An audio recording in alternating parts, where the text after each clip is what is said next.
after all the stuff that's covered from the curriculum, there's not enough time for teaching what truly matters, in my eyes. Because if the priorities is for developing children into adults that can then, not just survive but thrive, then it's what they're putting into the curriculum and what they're putting pressure on is void, in my opinion. We don't need experts in using subordinating conjunctions. We need experts in managing emotions. It's going to be even more intense with AI in the next 10 years. And that curriculum that's focused just on getting kids ready to work in the Industrial Revolution, which is not around anymore, something needs to change. There's not a single adult that doesn't go through something really hard. And they have to learn how to deal with that when it happens. Why can't we teach people how to deal with that when they're 10 years old? The curriculum as it's set now is probably okay for about 30% of kids and the way they learn. So I don't know why we're grading kids' academic ability on this one way of learning. One of the big things is like habits for happiness. We need to build habits for happiness in kids. If the kids at the school are unhappy, then you need to do something. What's the one thing that we can change tomorrow to put us on this path? What would it be? The priority that emotional resilience, emotional intelligence, emotional tolerance is within that school. That's one thing that I would love the priority to be in all schools. The ideal, the kind of best possible goal would be that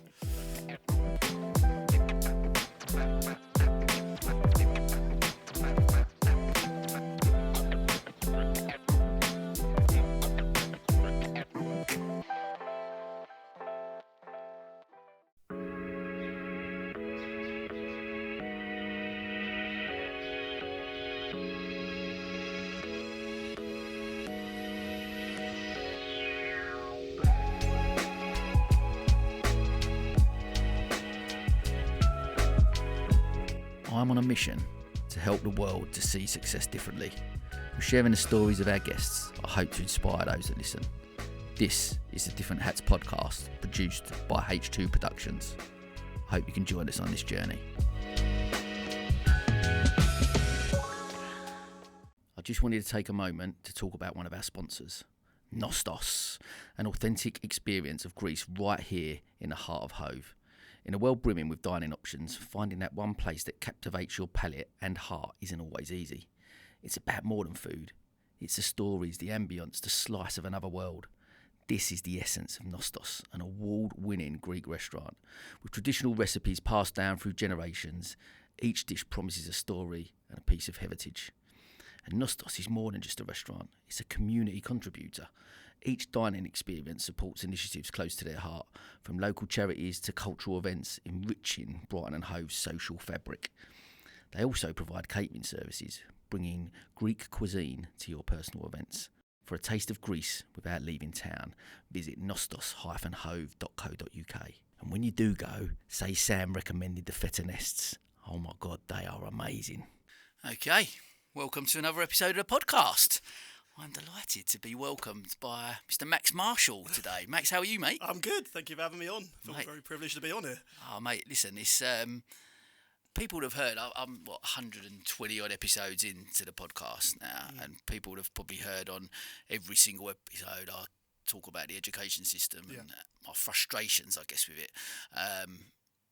So when you reached out to me and I started looking at your stuff, the alignment with what you're doing and where I think we can really make a change, not just in the education system, but actually the impact that might and will have, I believe, on the mental health crisis that we've got, right?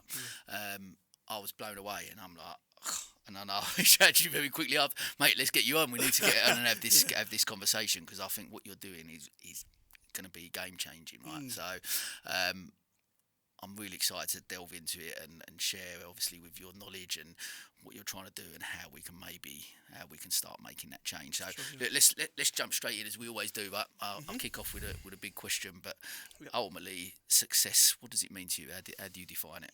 For me now, personally, it's internal fulfilment and being proud of who I am. So I say now because it's taken a bit of time to shape it that way, and I'm still trying to shape it that way. That's what ultimately brings me kind of the most joy and happiness, is seeing my success as that. It hasn't always been the case, and I think growing up, one of the major things as to why I kind of left teaching, which we'll get into, was to do with that idea of how we put success on young people. And so trying to like align that towards what I think now, like that internal fulfillment, is like a priority basically for me. The reason being, lots of situations in my past where I think the outcome would have been better, and how I felt about the outcome would have been a lot better if I envisioned success in a different way. And we spoke briefly about kind of an experience in school, which maybe we'll go over, and how I went and spoke to my old school about success. And if you envision it more internally, intrinsically, then the situations are always going to work out for you in some sort of way. And that's what I try to get across to all the young people that I work with and the people that I speak to, because we live in a very heavy external, extrinsic world, and I think it's just that's going to keep happening. It's going to grow. So the more we can help to change towards more intrinsic, I think the better. Love that, because that external noise, that I guess that's always been there, but it's highlighted more so, I guess, with social media, right? Yeah, for sure.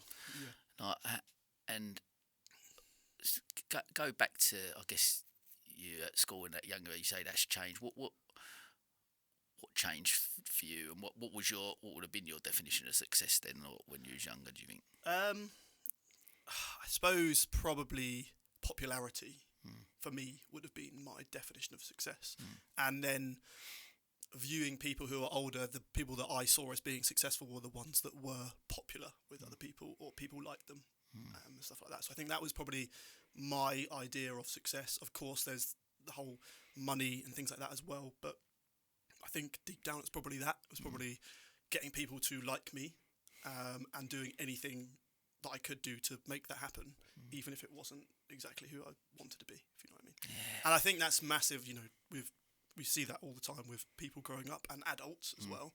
I don't really know exactly why that is. I suppose it's a natural response to people for wanting kind of to fit in and feel. We want to belong, don't Exactly, we? Like, yeah. you look at tribes and stuff. You Yeah, go yeah. back generations and generations. We want to feel like we belong to something. You look at football teams that people will go, I belong here because I support that team, and I've got this crowd of people around me, this tribe of people that will do that. And I guess again back to what you're saying, like almost the feeling of wanting to be liked by people. Again, that's been highlighted more so with social media. We want to we go on there and we post something and we validate our success based on how many people like that post. People we don't even know, but we care about that more than we do. Yeah. I think that's like a natural response. That is a natural response, and I think it's really important to mention that that's not a bad thing. Like, I'm not saying get rid of all that extrinsic, external side of it, because that's like a natural response. And there's always going to be the need for money, for the stability, or like other external factors like fitting in, for protection, feeling safe.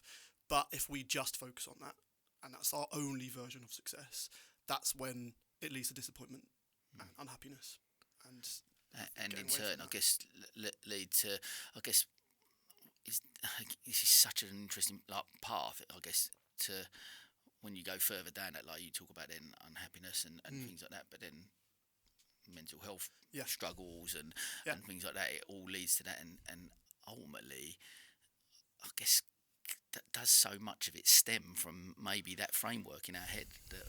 I think so. Yeah, I think that, and that message that you're trying to get across with the podcast, that whole change in the definition of it, it's all those conversations you've had are probably, it's very kind of similar. A lot of the people that have maybe struggled or do struggle, it's to do with that external pressure, and that will never go away. That external pressure will never go away. So it's helping people to navigate the external pressure, to manage it, not be managed by it, and also change it so it works for you. And one thing I'm really interested in, and this is something I've tackled with a little bit, like you talk about like the intrinsic success, so how we feel and look inside and ask those type of questions. I know we sort of mentioned this maybe when we spoke offline before, but my thing was very much like, why is it that so many people, maybe when they get to my age group, so this midlife crisis awakening, wherever we put that hat, you go, it's now that we start asking those questions, we start looking inward a little bit more. Yeah. Do you think that what age can we start to get children to ask some questions inside, I guess? Yeah, and this is like a massive deal for me, because that was one thing I noticed. There's a lot of, self-help is massive for adults. It's huge for adults, and that kind of got, when I was teaching, it got me thinking why. It got me thinking like, why are people waiting until this has happened to them, or they feel like this, to then suddenly try and make a change? Why can't we teach people this from a young age, so that when they get to that point, they know how to deal with it? And it's building those skills up from the ground up. So from childhood. I don't know the specific age, and obviously children's kind of maturity and ideas around it are different, even if they're the same age. But I started trying to shape that in kids as young as like 7 years old. Even younger, I think it's the language we use, the certain pressure we put on, what we praise kids for, what we model is massive as well. And you can do that as soon as you have a kid. How you deal with a situation, or what you put yourself forward for, and why you're putting yourself forward for. That, I think that the kids pick up on that massively. Like, oh, I'm going to go to this thing because I want to win. I'm going to go to this. Like, I'm going to go to this football match, or you're going to play in this football match because you're going to win, or you want to go to this football match because you win. That's, if you don't win, then the reason you went in the first place isn't satisfied. If you go to the football match because you enjoy playing football, or because you're improving yourself in some way, or you get to connect with your friends, then it doesn't matter about the result, and the result is like an added bonus. So I tried to get kids to see that in school, and luckily I was fortunate to be head of PE and sport in my last school, so I got to take sports teams out and have these conversations with kids and things like that. And I think just the enjoyment around trying things out and doing things then increases as well. People are more likely to try stuff if they haven't got the pressure of this external reward, or this kind of outcome they want, rather than feeling fulfilled in some way, which is completely up to them. But I'm assuming, and I'm only going on, but like, is there pushback there on? Because there's be some people maybe listening that we're maybe creating a society where everyone's a winner, and there's that type of element. You all get a medal because and then it doesn't create that. Because sometimes I guess in life in general, it's good to have a competitive nature to a degree. Sure. Where do you sit on that sort of fence? Because I can hear people talking, people parents standing on the football sidelines when watching. It is all about the winning, and that's what the sort of type of pressure that they're putting on. What's your thoughts on that? Yeah, I agree. I don't think it does. It shouldn't always just be that internal fulfillment. There's, like I said earlier, there's always that external as well, that reward or that outcome that you want to achieve. But I think for parents that just put on the pressure of that external reward, then later in life you're kind of setting the kid up to fail in some way, because if they don't get the outcome they want, and that's the only reason they went for it, then there's no fulfillment at all. So pushing kids towards like working hard and being passionate about something, that's really important. But I think just pushing on the extrinsic side of it is a kind of dangerous route to take. So feeding intrinsic, and they don't need to change massively what they're doing if they are doing that.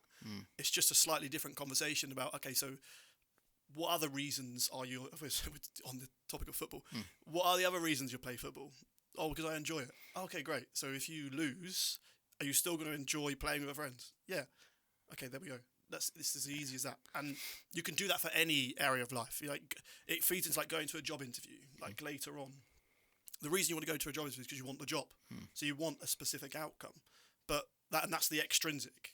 And there's nothing wrong with that. You want that, that's great. I know that I have lots of those myself. I want those goals, I want to achieve those outcomes, I want it. But if that's the only reason I'm doing it, that's the dangerous route to take, because I'm setting myself to potentially feel very unhappy.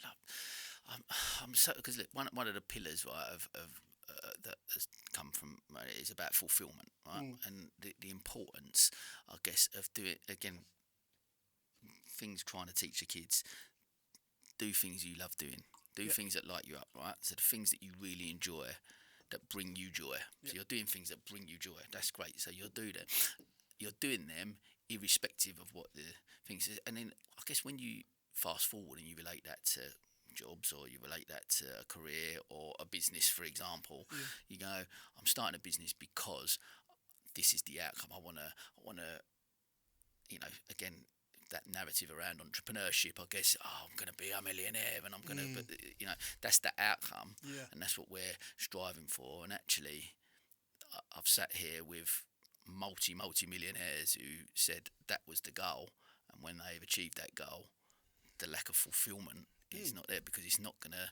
same with Olympic champions, World Cup winners, whatever that looks like, there's an outcome there, but that element of success, that achieving that goal, that feeling lasts for 30 seconds, right? Yeah. And then it's only going to be, so it's got to be more than that, isn't it? Exactly. And if people are shown how to put that into their lives from a young age, then that person who has landed that massive job and earned millions of pounds, they've got that big reward, they have that positive feedback from all of that, they feel great, and then it dies down a little bit. They still got all the other reasons that they went for it as well, that never go away. So if you're building a business and you're very successful, all of those traits that you've developed, all that self-improvement, all those lessons you've learned, all that stuff, that's another reason for doing it. So that's another version of success, I suppose.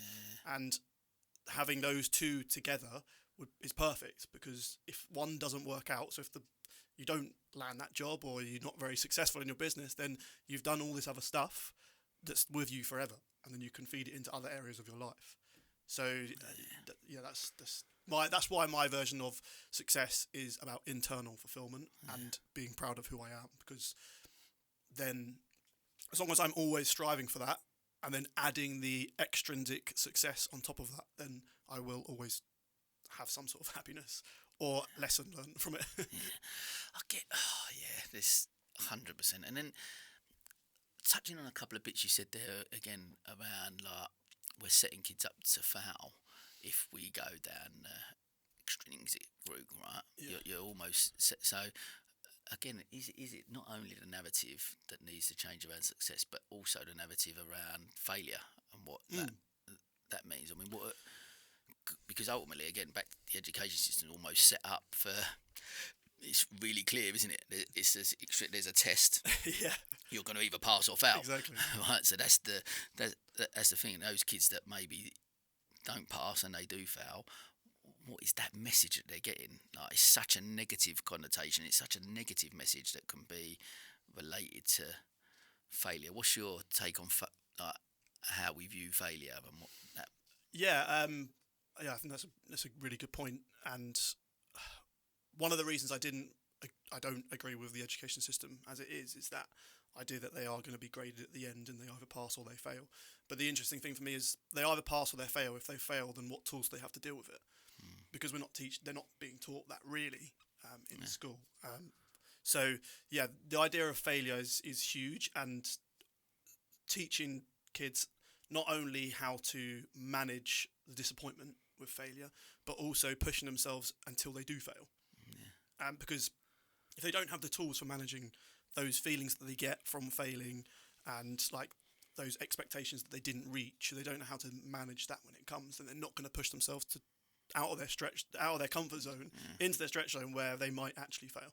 So I think it has a massive impact on what they would do later on in life as well. They're not going to go for that position they want to. They're not going to go for that play. They're not going to go for that team. They're not going to do what they really want to do because they're worried they might fail and they don't know how to deal with it.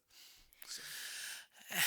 And I think there's a couple of things there. There's the really key thing is knowing how to, like you said, understand your emotions, dealing with emotions, understanding how to process, giving them the skills to process that, but also that actually, again for me, like that narrative around failure, the second part to it really is that it's almost like you said, put yourself in that stretch zone, because it's almost good to fail, because you're going to learn something if you can learn something from that thing. Like we don't set out to fail, but again, I think I mentioned to you the other day, like what would it be like if you said to someone when they said I failed at that, or I'm a failure because I've done that, the reaction was not, you failed. Okay, don't worry. We look at the next one, and you just go, oh, you failed at that. Oh wow, what did you learn from that then? Like that just again back to language, back to I guess the way we present it, the way we talk about it. Does that maybe have an impact? God, I did fail, but I really it's actually just it's a learning curve, right? It's just that that's all. Yeah, and I think it's really like what you say is really important is that we don't want them to fail on purpose. No. They're not setting themselves up to fail. But one thing I like to do with young people is getting them to fail as many times as possible before the next time I see them, but not on purpose. And I have to write down all the different things that they failed at, and then celebrate those failures, not because they failed, but because of how far they pushed themselves. So it's, as long as they understand that we are celebrating the failure because they pushed themselves out of their comfort zone. That's why we're celebrating it. We're not celebrating it because you failed. It's not great to fail. It's great because you pushed yourself out of the comfort zone, and maybe you've learned how to do better next time, or you've learned how to deal with that disappointment. And that's why like conversations after like sports matches or other times people have made mistakes, that's like a key that's a key area that's sometimes missed with young people. It's like, oh, you failed, I'm gonna make you feel good. I'll make you feel better. But we're missing like there's a key moment there. We want them to make them feel better, but we also want them to know that it's a good thing that they have gone through that experience as well.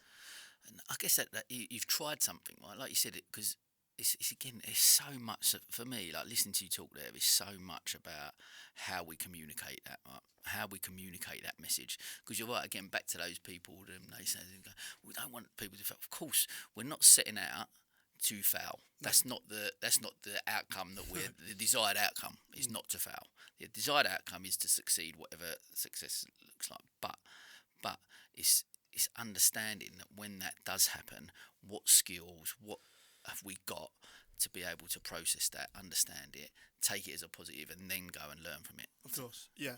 And so we want people to do that. We want kids to grow up knowing that they should push themselves out of their comfort zone and fail. But we can't let them do that without giving them those tools for being able to manage it. Yeah. And that's where kind of emotional intelligence, managing their emotions, emotional resilience comes in. And that's a big key element that needs to be focused on as well. I think just if your child doesn't have that, and then they fail at something, and then you talk to them about kind of that, getting over that and dealing with it. If they don't have the skills to be able to manage it, then it's quite hard, and then they might not want to do it again. They might not want to do something that is hard for them again. So it's not just like a one size fits. It's there's lots of elements to it for managing failure. And as an adult, when adults talk about it, and you hear like entrepreneurs talk about all the failures they've had and how they've learned how to deal with it, that's when they're an adult. So they've gone through that as an adult. And my idea is, why wait until you're an adult? Why can't we teach this when they're a child, so they can do this when they're teenage years? By the time they're an adult, they've got all these skills. They're ahead of what entrepreneurs are now, by 20 years, and it saves. And it maybe saves kind of a lot of disappointment as an adult that then doesn't know how to deal with it. And then we've got the whole mental health side of it as well. I guess I listen to you talk, and I'm like this is like we can see it, right? Like I said to you, I think 120 odd episodes in, there's not one person who's sit opposite me who's not said, I think it's a little bit broken. I think the system's a little bit broken. The education. Yeah, I don't really agree with that. And yet, it's still going and it's still doing the same thing. I know there's, it's such a huge, monumental task, right, to change it.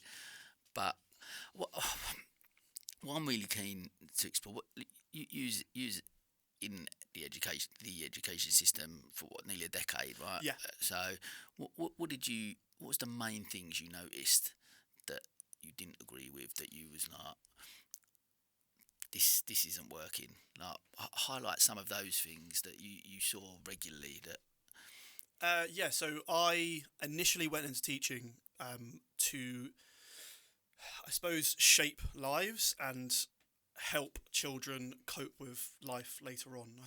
My idea of school was that it prepares children for adulthood, or prepares children for life. And then when I started teaching, as much as I love teaching, and teachers are great, I didn't think that the curriculum and the system as it is prioritise that at all. And it doesn't now. It hasn't changed since I started, but it hasn't changed way before that either. But so that's probably the first thing I noticed. And then when I did start to try and implement some of these ideas that we're talking about into my practice and kind of change schools as they are, I noticed how compact the curriculum is and how intense the expectations are on schools and teachers. So there's not the room currently for doing all this stuff. And after all the stuff's covered from the curriculum, there's not enough time for teaching what truly matters in my eyes. So that's another thing that I noticed. I also, I was teaching for about 10 years, noticed how different kids were from when I started to when I left. Just how different the world is as well. The way that children learn, I suppose, and the awareness around neurodivergence as well changed a lot in that time. And we had the COVID pandemic, we had other things going on around the world, social media was blowing up. I think the way that kids are now compared to where they were 10 years ago, and the way that they learn is different. And one of the big things was like attention span, and like getting kids to like focus and take in what you're trying to say and things like that. But also the support staff and the funding cuts and things like that changed since when I started. So you're like teaching 32 kids with just yourself. You're lucky to have another adult in the class, and then you've got at least 5 children who are neurodiverse, or they've got neurodivergence. So that kind of challenge stepped up quite a lot up until like the end of my time as a classroom teacher. So the one thing I noticed, that was probably a massive thing I noticed, and the way that kids learn. But the main thing was just how compact the curriculum is with what I thought was kind of useless for their later life. And I talk to parents all the time about certain things, and parents talk to me about their kids struggling with a particular subject and certain things in a particular subject, and trying to help them to realise that they are learning this so that they can pass this test. And in secondary school, maybe they need it a little bit to then pass this other test. But then after that, this skill that they have spent hours on in school might not be useful for them at all. So, and that really kind of like ground on me while I was teaching. And I did try and, like, as I say, like, change it slightly. In the schools I worked when, I was really fortunate. They were great, and I was allowed to do certain things and change certain things, change certain subjects to an extent. But you can only do so much with how much needs to change, in my eyes. And is that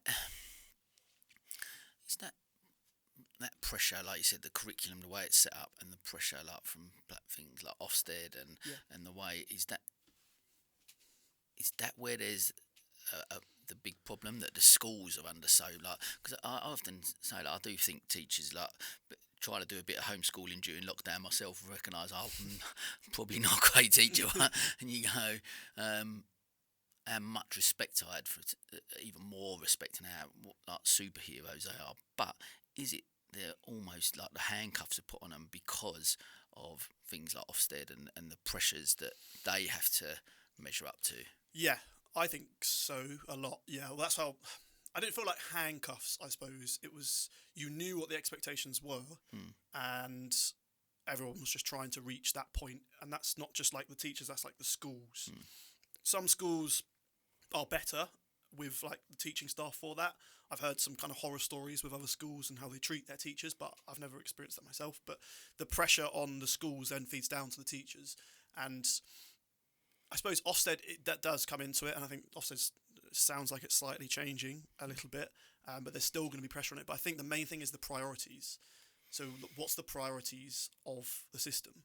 Because if the priorities is for developing children into adults that can then, not just survive but thrive, then it's what they're putting into the curriculum and what they're putting pressure on is void, in my opinion. It's just like it's archaic, isn't it? You look at the stuff that we're still teaching, and even from the subjects to, and I'm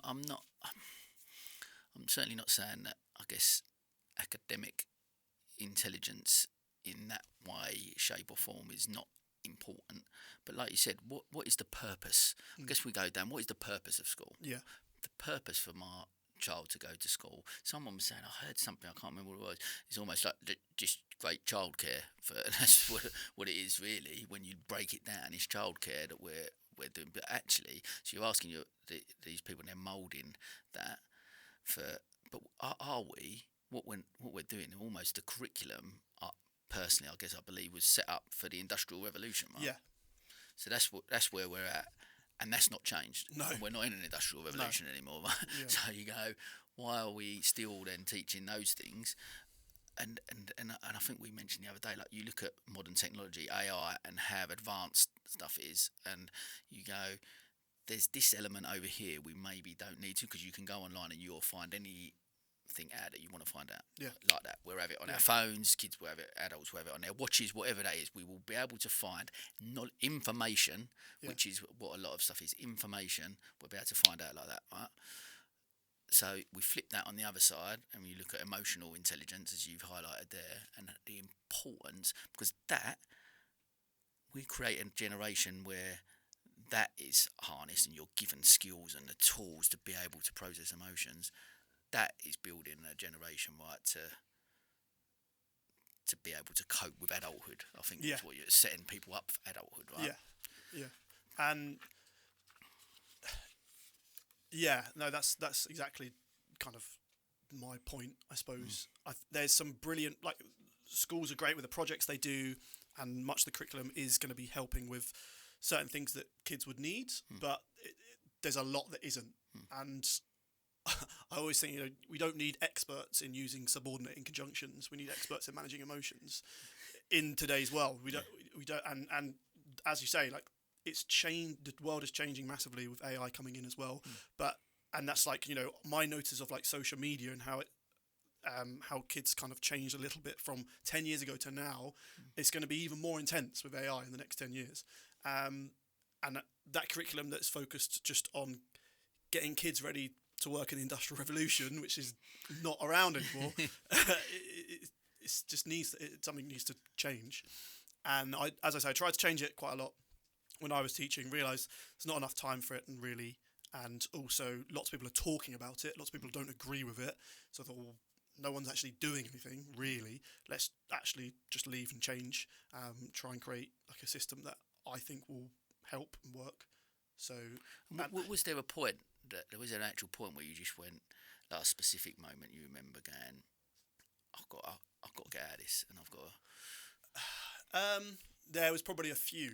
Yeah, there's probably a few specific moments where I realised, and I probably just, the pressure probably got on top of me, but seeing kids stress out was probably the main thing.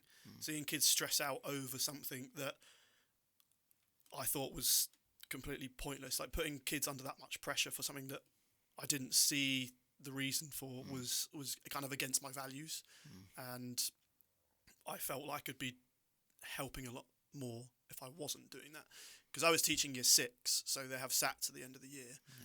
It's a brilliant year group to teach, but the pressure on SATs is huge, and the pressure isn't huge so that the kids get better, or so that the kids are better able to deal with life, or they're more capable with secondary school. That's not the idea. The idea is that they're better at answering questions on a test, so that then the school looks better on a leadership board for schools around. And that's part of it. There's more to it than that.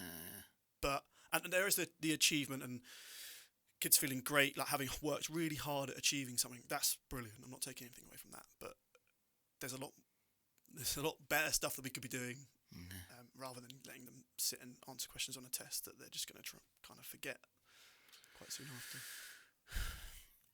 And that, like you're saying you talk sort of year 6, like it's so relevant to me. My kids are just about in September. They're going to be starting year 6. Yeah. Right? So you go like, and it does. It worries me in the sense that I know that like they're going to feel that pressure. They're going to feel that pressure of not from us. Like I've said to them categorically, doesn't, whatever you test, I don't care. But in honesty, not I don't care, but like that's not important. Like their happiness and joy and fulfilment is what doing things that they love. That's what's important to me, right? So, and I know the school system, but I've said like openly on here, I've got twins, so there's a natural comparison, right? They're in the same year, they're the same thing, and one of them does fit really well into the education system the way it is now. Loves learning. Wants to please as well, so she do these things and she do well, and the teachers they compliment and praise her. My other daughter, not so much in that system, but I can't tell you the levels of emotional awareness that she's got is off the charts, and yet the system, as we've even said, like the school has said, she's behind like a little bit, like the measurement of where they're measuring her, she's behind, and I'm like. And I almost feel like my blood boiling when I hear it, because I'm like, sorry, behind what is she behind? Yeah. Like, as a human being and as someone who's emotionally aware, she's leaps in front, like more so sometimes that she can process her emotions better than I can sometimes. You know what I mean? So you go, what? But so there's that frustration there for me, I guess. Where do we even start? Like, where do we? Like, you've come out of that system, right? You've noticed that. Just before we go on to that, sorry, I'm going back, but just before we go into that, the pandemic, how much of an impact do you think that had on that group of children? Did you notice some changes through that period, or? It definitely did for certain age groups. So I think there were certain age groups that were slightly younger that missed out some pretty key learning that fed into the rest of the curriculum. So if we're thinking about like academic ability as it's kind of graded upon now, then there was like quite a fallback on a lot of the kids that were a certain age. They missed out some kind of key learning, and then that just followed them up throughout school. So it was a lot of catch up. In regards to like social skills and things like that, it's kind of hard to tell, because it was a time where like screens and social media was still growing, so that is just fed in. I think it's just fed into that the impact that has had on kids. If kids are at home and they're doing lots of online learning, they're spending lots of time on screen, and I do think it's fed into a little bit of that. But from the way that kids are really resilient, and if they're provided with the tools for being able to like adapt and manage those feelings and manage the world that they're in, then it won't be so much of an issue. So I suppose if those skills are brought in, then and they were to an extent, then it hasn't had much of an impact. But I think socially, for some children, definitely did. Yeah, okay. It is interesting. Like, I mean, look, it even as adults, right? It was it was huge. Like, nothing we'd never experienced, hopefully never experience again. But how we managed like not knowing what was going on, and that uncertainty and all of them things. As were what they were just coming to the end of reception year, so it was strange. You go, you can't run up and cuddle your friends, or you can't, you know what I mean? Like just those type of things. Like, but you're right. I think I look at it from my point, and I think I don't feel like at the moment they've been impacted. No. I feel like you said, I think that we've got to give them credit. They're more resilient than we probably do. Oh, 100%. Yeah, 100%. And they can change a lot easier than adults can. So if they've gone through something tough like that, and you're able to talk to them about it, and that's something that's going to be helpful for them later on in life in some way. Yeah. Look, I want to. You come out of the system, right, to make a change. You've said, I've looked at obviously the bits and pieces, but you said, I believe in an education that puts young people's happiness, mental resilience, and self-confidence first. Unpack that vision a little bit for, because I listen to that and I think, oh, yes, that's yes. So just unpack that a little bit for what. Talk to us about that vision that you've got. So I once I started thinking about getting away from being a class teacher and what I think truly mattered and helped, then I came across that's kind of some of the things that I came up with that I thought would feed into every area of their life when they left school. So you're always going to need mental resilience, always going to need self-confidence, you're always going to need a strong sense of self, you're always going to need that internal intrinsic fulfilment or knowing how to do that. You're always going to need to know how to manage your emotions. That's not something that I'll ever not need compared to like everything that's in I worked primary school, so everything that's in the primary curriculum, where you won't necessarily need any of it particularly unless you go down a certain path, or do something in particular. But those tools that you've mentioned, they're ones that I think are helpful for all areas of life, which is why that was kind of my vision, is to try and get that into the curriculum in some way more than it is. And people will say, there's a PSHE curriculum, they talk about emotions in a way and things like that, and you do to an extent, but being in there's not enough time to do as much as kids need, and it doesn't need huge change in like putting those ideas into the curriculum. It just needs little things and the way that people are taught. I mean, obviously scrap some of the rubbish that's in the curriculum, but that will help. But let's start there. I just think it's helpful, and also if that is put into the curriculum, it then helps with their academic ability as well. It helps with all of that. If they build emotional resilience, they build self-confidence, then they're going to push themselves to try their best. If they know how to manage their emotions, then if something doesn't go their way, then they're going to know how to manage it. They're going to know how to deal with it. That's not just academically in tests and things like that. That's also socially as well. So if they have a social problem, if they have a problem socially, which is a big thing for kids, it's like the end of the world if they fall out with a friend. If they know how to manage that themselves, when they go to secondary school, where it's actually a lot tougher, then they'll know how to handle it. And then when they go to adulthood and something happens, they'll know how to manage it. There's not a single adult that doesn't go through something really hard, and they have to learn how to deal with that when it happens. Why can't we teach people how to deal with that when they're 10 years old? And like you talk about that, like even things like, I guess, dealing with conflict, right? Like you said, friends falling out, that's going to happen all of the time. Yeah. It's going to happen more so when they get into secondary school, etc. Imagine a lesson where that is dealt with on a regular basis. Like, this is going to be a thing, that you're going to have this opinion, you're going to have that opinion, disagree about it. And how do you manage that? You to be able to, like, again, I look at things like, I wonder, levels of communication skills, resolving conflict in a productive way, even down to, I look at probably marriages and things like that maybe break down because we're not given those skills at a young age to be able to deal with those things. Like you said, when we get to adulthood and we do struggle with something like, whether it be a big life event and we face adversity through illness or loss or something like that, or actually just from, I guess I'll refer to my own struggles with like mental health, where you just feel less than for whatever reason. You don't feel, and you fall into that spiral of depression, and you feel sad. And I didn't have the skills. I didn't have the skills to deal with that. And I was brought up with unconditional love. I was surrounded by love, and yet still didn't have the skills to process. I keep coming back to it so many times. Understanding and processing emotions. Yeah. What happens when we give the kids, we give that next generation the skills to do that? What does that look like?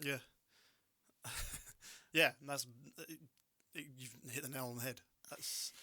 that's the vision. That's the dream. I think, or one of them when it comes to like life skills, is that emotional intelligence, managing emotions. And there's a couple of points you touched on there about what if they're taught those skills in school. They do teach them to an extent, but it's just the priority on them isn't big enough. It's so minimal in lots of schools, schools that I've been in, and not by any fault of the school, not by any fault of the teachers at all. It's just the curriculum that it is, the system that it is, doesn't care about that as much as they care about a test result. And that, so that's one thing that you mentioned about. Imagine if there was a lesson on that. I don't even think it needs to be a lesson. A lesson's great, but it's just it's a way of the school day, for instance, a way of the school day. It's the conversations that teachers have, or things like that. It's the room for that. It's space for that, and priority on that. So being able to kind of adapt the school day and adapt the lessons so that that's always fed in some way. For instance, like my old school, we spoke about it briefly the other day, and I was being head of PE and sport. There's a massive connection towards mental health as well.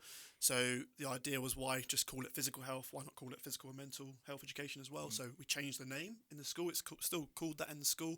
And the idea is that to not just change the name so that kids become aware that is connected, but also teach it alongside it. So teach them the skills the physical skills, and then teach them the mental skills they're going to get from doing this too. So while you're playing this sport, what's happening to your body? How's this going to feel later on? What emotions might you feel? When could you use this sport to make yourself feel better? And things like that. It's really simple conversations and that aren't had as much as they could be had. I think, and I only think the reason that is because there's not a priority on it. If there was a priority on it, that awareness was constant, then that would happen. One of the things you mentioned as well, like one of the problems that schools have is because of what they're measured on, right? So, and one of the pushbacks I had when I think I mentioned it to you, I spoke to the head of Hurst College, Dominic Mott, and my question to him was, why are we still so focused on academic intelligence and not emotional intelligence? His pushback was that we can measure academic intelligence, right? Like, where do you sit on that? Like, 'cause personally, I understood what he said. There was another part of me that felt, is that a bit of a cop? I'm sure there's ways of measuring stuff, and what does that look like? Where do you sit?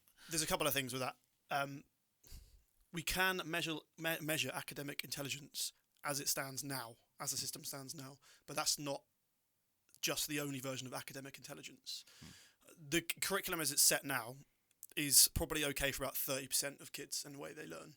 So I don't know why we're grading kids' academic ability on this one way of learning. And teachers adapt the way that we teach, that they teach. But with all of those things, and how many kids are in the class, there's only so many things you can do. So you can grade people on academic intelligence if they're good at doing well in a test. I'm not very good at tests. Yeah. And I know probably the smartest people that I know also aren't very good at doing a test. So you can grade academic intelligence, that version of academic intelligence, for sure. Emotional intelligence, maybe it's slightly harder, but we've never had to do it. There's never been a process for us doing that. And teachers will know the temperament of the children that they're working with. You can observe how a kid socialises. You can observe how well they deal with a setback. You can observe if they react rather than respond. If they react on the anger rather than respond with kind of a calm approach instead. You don't have to grade that, but you can observe that, and you can explain to parents what it is they need to work on. A lot of my work now is doing that, is building those skills up in kids and telling parents what it is that would be helpful for them to do to develop this more. So there are ways that you can do it. I just don't think we focused on it as much as we can. So where can we start? So we like what would be, I guess, because one thing you mentioned there about the parents, I guess, involvement, and obviously you deal with that, like, because I guess there's like we're talking on. This podcast is the start, right? We're going to change the education system. Right? That's what's going to happen. That's what's going to happen. This is the start. We'll come back to this. We'll come back. We'll come back when we've done it. We've done it. But so if that's the case, it isn't just that we're giving teachers or we create a new curriculum. We're giving teachers the skills. It's also the parents that have got to, I guess, be on board. Or because how do we bridge that gap when parents haven't got the skills to deal with their own emotions and understand that? How do we manage that? Yeah, I think that's really important. Where do I start? I suppose it's actually the same with the academic stuff. So parents might be able to relate to this. So especially during COVID, a lot of the ways that kids are taught how to solve sums or things like that in maths, or they're taught certain language structures and grammar, that wasn't taught when the parents were in school. So they don't really have an idea of how to teach it. So schools do have like days where parents can go in and learn how to do this. So it's the same. We can do the same thing. We can teach parents how to support their kids with this, the language they can use, the questions they can ask, the conversation starters they can kind of implement, and what to do in certain situations so that they do build these skills of, let's start with emotional intelligence. And also the things they maybe shouldn't do, because as we kind of will just model the way that we were brought up or what we've seen, and that might not always be the kind of, I suppose, right way to do something or right way to handle it. And that's a big thing, actually. Like parents being self-reflective, that their approach might not be the best one. That can probably be the hardest thing, because they've started bringing their kids up in a certain way, they've started saying certain things, and then they've told that actually that might not be helping in how they thought it might be helping. But I don't think there's not one specific right way either. I think that's quite important to mention. And I guess it's a couple of things there really. It's learned behaviour, right? Like we're going to go, I was brought up this way, I've turned out all right. So you go, this has got to be the best way. You go, I want better. I want better for my kids. I don't want like maybe I'm all right. And I guess, like you said, it's trying to, like, even me now, I think my twins are 10, and I listened to a podcast recently around this with a doctor talking around how we communicate with our kids and the language we use, and like our reactions, and how so much of it's on us, right? Like, I'm shouting at them for what? Why am I shouting at them? Because I haven't been able to manage my emotions, so I'm getting back to them, like questioning those things. But give me, I guess, can you give me a few examples of what would be good ways of communicating, I guess, in that sense? Like, yeah, I think if we can take your example of like shouting at a kid or telling a kid off, and there's kind of times where being like authority and telling child off is really important, obviously. If there's like a loss of that control, like reacting rather than responding, which will happen. That will happen to every human at some point. I think that's a really key learning point that you can have with your child. So if you react with frustration and you shout, or maybe you say something or you swear, then reflecting on that with them could be really helpful. And being like, well, oh, hold on a minute, sorry, I reacted. I shouldn't have reacted like that. Next time, I'm going to do a bit of breath work to ground myself, and then I'm going to respond instead, because there's not going to be a healthy outcome that comes if I just shout at you. I think those kind of tools are really helpful, especially if parents are used to a particular reaction that they usually use. As teachers, there's like some teachers will like lose their temper, and maybe as adults we're just kind of really proud and don't want to put this like vulnerability on ourselves. But I think that is so important, and being self-reflective is so important.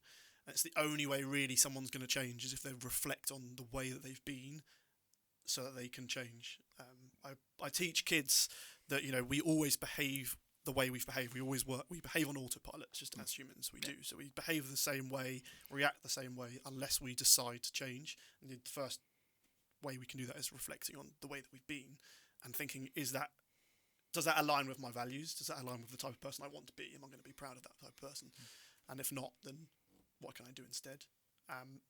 Modelling that for particularly young children is probably the best thing you can do. It's so fascinating. Like I said, I'm listening to this podcast with Jay Shetty and Dr. Kennedy. I can't remember. But fascinating and highlighting just what you've said almost, because we almost feel, I guess, as parents, well, we are the authority, so it's our way, right? But to be able to go, I've tried to get better at this, even actually apologising and going, actually, you know what, maybe I got this wrong. And like you said, almost going on a journey with them with that. There's elements where you go, but you've got to keep them safe. Sometimes there's a necessity 100%, to do that, right? You've got to keep them safe. Yeah. And one thing I found myself doing when they was a bit younger, and I've tried to change, I guess I've said this, and they've asked me why. Because I encourage curiosity, right? It's my biggest trait. I do a podcast because I'm curious, and this is what I do. So I tell them there's never a stupid question, always ask questions. So I tell them to do something, and they go, but why? Why can't I do that? And you go, because I said so. Yeah. And I've caught myself doing that sometimes. I'm like, no. You can't just say, because I said so, I've got to explain to them and trying to explain. And sometimes you're getting them ready for school when it ain't the time. I can hear parents listening now going, that's great, Sam. Let's sit down and have a chat about it. But I've got to get them out of school because I've got to get to a meeting and they've got to be in thing. But then again, that reflection time is still on us, right? That's me. I've got the pressure because I've got to be at a meeting. So you've got to get ready for school because we've got to get you to school on time and I've got to get to this meeting on time. So there's that pressure. But I guess is there ways that, again, back to that thing of going, sometimes it's an urgent thing, you've got to get out the door. Other time, there's still the opportunity to come back to that, right? When they're home from school later on to encourage them conversations. Yeah, I think that's that situation, that reflection point at some point. And you don't want to base your whole life of your kids just around that and reflecting all these things that have gone wrong, or even bringing it back to failure or all that kind of stuff. But modelling that vulnerability, modelling being self-reflective, and modelling changing that is that's going to have a massive impact. And I'm not telling parents how to parent or anything like that. I'm just giving ideas for building that emotional resilience or that emotional intelligence and that self-reflection. But that showing them that all humans, whether they're children or adults, teenagers, old people, all humans are a work in progress. There's no perfection. It's all progress and practice, and you're never going to get everything right all the time. That's part of being human. That showing that is really important, but reflecting as well is just as it's just as helpful. I guess like you said, highlighting there, showing that showing kids element of, because there's that feeling of going, I'm a parent, I've got to be strong all the time, and I've got to be, and actually vulnerability is a sign of strength, but showing, how can you ask them to share their emotions and be vulnerable if we're not prepared to do it ourselves, I guess. Yeah.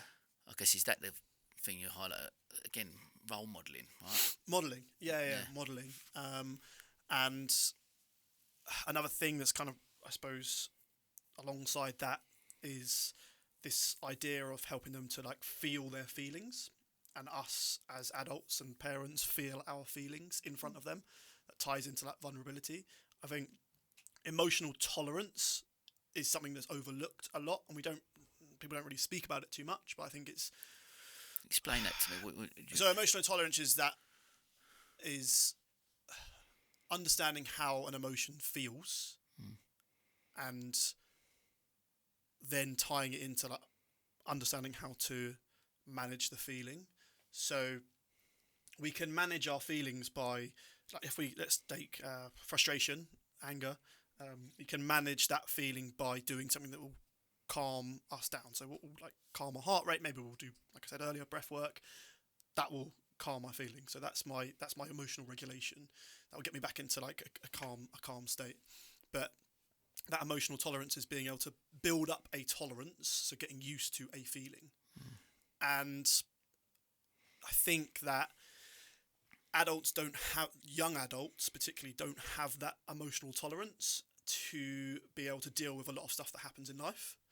So if there's a rejection, if we make a mistake, if something big happens that's not very nice, then the feeling that we get is so overwhelming because we're not used to it that we don't know how to deal with it. And I think building up emotional tolerance from a young age, so feeling their feelings, expressing their feelings, emotional literacy, that can help with that a lot. Another thing with emotional tolerance is, and I don't know if you do the same thing, but it's not just tied into like frustration or anger or those difficult emotions. It's also like boredom. So if I'm bored, sat on the sofa because there's an advert on the TV, I'll go on my phone. I'm trying not to as much as possible. And this is something I noticed, like, it's just like this is like a habit now. It's like, and I need to cut that habit out. So I'm not getting emotionally tolerant towards boredom. So every time I feel bored, I'm going to do this thing. But boredom's actually really important for like creativity. Boredom's really important for getting a job done that I know needs to get done, but I don't enjoy it as much. And it feeds into so much stuff. So if kids are so used to not feeling their feelings, they're so used to distracting away from their feelings or doing something to make themselves feel better straight away, then when they do come across a challenge, they're not going to be able to push through it as easily as they could if they were emotionally tolerant. Okay, I'm just going to say something about one of our sponsors, Riverval. The world of cars, vans and minibuses is often a pain point for many of us. The hassle of finding the right vehicle, let alone looking after it, are all more things to add to our lists as busy people. Riverval's mission is to make motoring manageable, and that's why they provide leasing, purchasing, servicing and vehicle management. So whether you have one family car or a fleet of vans for your business, Riverval are your trusted vehicle supplier. Visit www.riverval.co.uk. Okay, let's jump back to the podcast. Hope that made sense. God, it really does, yeah. Well, I'm listening to that and thinking, we're surrounded now. We're surrounded by quick dopamine hits, aren't we? Our phones are a perfect example. Yeah. As adults, I don't manage them well enough. Like you said, like the second you wake up, bang, grab your phone, I'll go to the toilet, I'll sit there and you'll look on your phone, maybe answer an email, and this is 6 o'clock in the morning when you're up or whatever. Do you know what I mean? That's the first thing you do. So, and then, like you said, we don't know, I guess. We don't know how to just sit and do nothing. Yeah. And is it because the narrative out there is that we can and should be productive all of the time? Yeah. There's that. There is that element. Yeah. Especially, I'll put myself in the camp of when you're a business owner, and some business owners listening might resonate with this. You go, there's always going to be something to do. Yeah. But to just sit and do nothing, I really, really struggle. But one of the 5 pillars, again, that have come out, one of the biggest things is presence. Right? Yeah. Presence. Yeah. Being present in the moment, just being right here in the now, is so important. But listening to you talk, is that when you talk about emotional intolerance, that's part of that, right? To become more present in the moment, you've got to be able to felt some feelings of boredom. I've never even thought of it like that from a minute. Yeah, that's just an example. Just fresh in my mind from thinking about it last night. Yeah. Advert comes on and just goes straight on my phone. But and I think it's so as you say, it's so easy to distract ourselves. It's even easier for a kid to distract themselves nowadays compared to 10 years ago. And with AI as well, it's just so easy to do anything as quickly as possible because we feel like we maybe need to be productive. But sitting with our feelings, not only does that build emotional tolerance, that then feeds in massively to our overall emotional intelligence, but I have the best ideas when I don't do anything. So if I'm in the shower, it's the best time. I think about stuff so clearly. If I'm on a walk with nothing, no headphones or anything, no distractions, then that's when I have my best ideas. But it's just so easy not to. It's so easy not to do it. Oh, you're so right. But I listen to that, and I think, why do I love swimming in the sea so much? One, just I enjoy swimming, but I would say probably one of the biggest reasons is because that's the only time I can't take my phone. I can't take any headphone. I just have to be there with my thoughts, and it's the thing I'm probably searching for the most, the thing I struggle with the most, to be present. Yeah. So I guess I'm reaching at, like, what are there?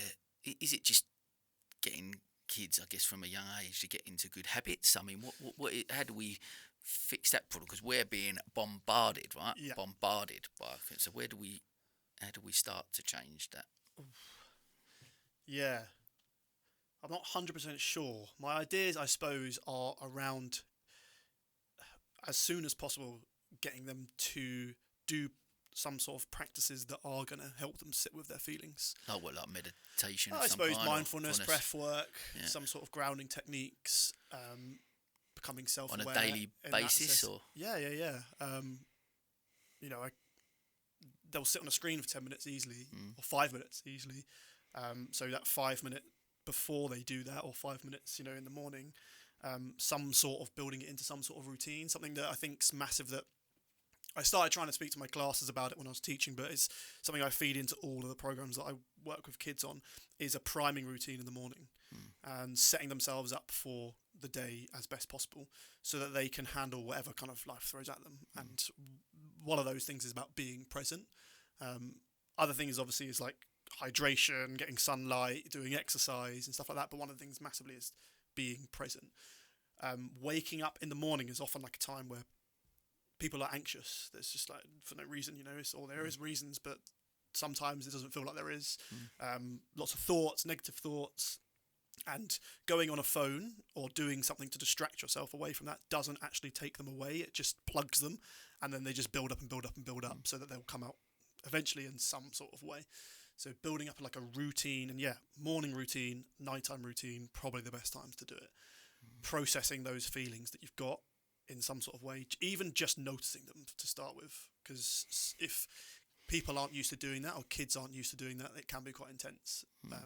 No one wants to sit with like a negative thought, particularly if something really challenging has happened. But just sitting with that feeling, knowing where you feel it in your body, and then building a strategy for helping you to overcome that, other than distracting yourself away from it. So in a practical sense, so say for example, let's use an example. So one of mine, the twins have got up, and one of them is, like you said, just for whatever reason, woke up that day and don't want to go to school, and having a bit of a tantrum. No, not going to do that.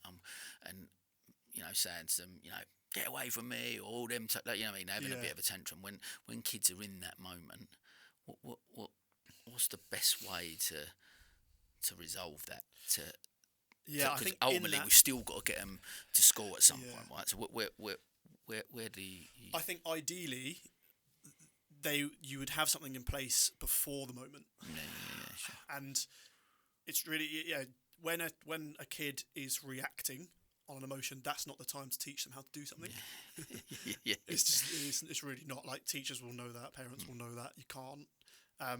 So building a strategy before that. So if that does happen, then that self-reflection process in the evening that we talked about earlier might be a really good place to start. And say, right, in the morning, we're going to do this. You're going to write down everything you think about as soon as you wake up. Yeah. But that rather than just sitting there doing nothing, writing it down, you're still feeling your feelings. In fact, you're kind of writing them down as well, so you'll notice them even more. Just 2 minutes, write down everything. And that's the place to start. It's like a journaling type process. Yeah, it could be like a journal. Yeah. And that, or if you have time, like a conversation or something like that, right before that big blow up. Because during the blow up, it's not the right time. Yeah.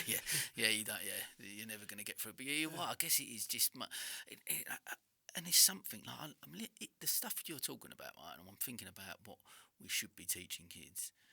These are the things I'm trying to implement into my life, right? As an adult, that I'm still like, can I practice gratitude every morning and evening? What does that look like? Like, can I journal a little bit more? I'm just trying to go on this this path, and I'm going, maybe that will help a little bit, and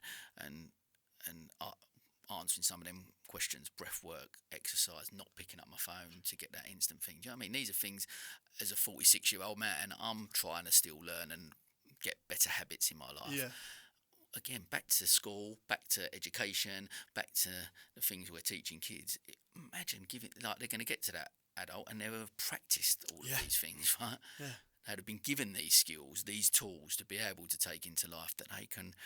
I've not got to have a breakdown or a crisis of some kind, or because I'm managing them, I'm getting into really good habits on a daily basis. Yes. And like, yeah, those strategies being like a natural response, so that they eventually you'll just do that habit without thinking about it, like any other habit, like picking up your phone. You'll do it without thinking if you feel a certain way or something happens. And yeah, as you say, if you have that process, you have those tools and you've practiced those tools, then when something happens or stress starts to build up, then you'll be far better at dealing with it than if you're not. And I think it's quite hard, especially like now with the amount of self-help ideas, and it's like, I should be doing this, I should be doing this, I should be doing this, I should be doing this, and that's quite intense. But starting with one thing, focused on whatever you struggle with or whatever your child struggles with, will have the biggest impact. So if it is waking up with anxiety, then just start with like that routine, that morning routine, something like that. Build on top. But yeah, the habit, I think making it into habits, and I think one of the big things is like habits for happiness. We need to build habits for happiness in kids. Is that, again, I love that thing, but is not, because again, there's some potentially pushback. I'm just trying to think of potentially pushback people listening, but it's not happiness. Like everyone's got to be happy all the time. You know what I mean? We talk about the narrative around success. I guess this is the thing. Like it's allowing all the different emotions. I guess that's the key, isn't it? I'm assuming that you're touching on, and is the fact that there's such a wide spectrum of emotions, and we've got to try, if in schools, if in the education system, we're going through and understanding each of those emotions and saying you're going to feel these at different points in your life. Is it trying to teach and understand each of them and how to process, or I think it's not just focusing on happiness. No. I think habits of happiness just kind of rolls off the tongue nicely. I love it. I love it. But the overall aim is for kids to be able to manage negative emotions and not sit in them and become like kind of a victim to them any longer than they need to. Not let them take over their life. Because you see it in a lot of adults. So the whole habits for happiness is about understanding the whole spectrum of emotions and managing those negative ones so that you kind of change your state into one of a more positive one. Yeah, I love that. Habits of habit. I love that. Well, but look, all the stuff we're talking about, just for me, and listen, I'm converted, but I appreciate that from my point of view. All the stuff you're talking about just sings to me. I think like this is it. So, but what are the biggest barriers for this change to happen? What are the biggest barriers that you see within the system that's going to stop us from? Because I'm talking to you. Everyone that's been on here said this broken, right? You're sitting opposite me now. Actually, I think with some brilliant solutions. What you're already doing in schools on the scale that you are, all just seems so logical to me. Like, I can't imagine someone sitting opposite you and going, "Oh yeah, no, that don't make sense. No, I don't agree with that. It don't make sense." Like, two things. I will come to a question in a second. One thing, what pushback have you had? I guess, and two, what are the biggest barriers that are going to stop that change happening? So I suppose we'll start with like the pushbacks, and then like what I think would be helpful to make it start actually happening. So schools and teachers in general want to make a difference with kids. They and they're great at working with kids and managing them. So the pushback isn't with teachers. Some schools' priorities are heavily focused on personal development and building emotional intelligence and preparing the whole child rather than just the academic side in that way. Other schools not so much. So the pushback a little bit is on like the priority of the school, and a lot of the time it's around like if it was, I suppose the challenge is schools have this kind of curriculum that they're supposed to teach, but maybe don't have a complete understanding of how to get there as well. So one of the things is like helping schools to understand how they can start implementing this, so that it does just like happen on the daily. A pushback or something that might stop it is the time to do it. So as I mentioned, like just how vast the curriculum is, the space for that, and how to shape it into the school life that is already compact, massively compact, and just that expectation. So like changing that expectation as well, because I think the expectation isn't on that. So schools, like that priority isn't put in the forefront of the school's mind, so that they'll kind of, it will just be on the back seat, I suppose. Not for all schools, but for a lot of them. And that does come higher up, obviously, what schools are being graded on. They're not being graded on happy kids, so that's a bit of a pushback as well.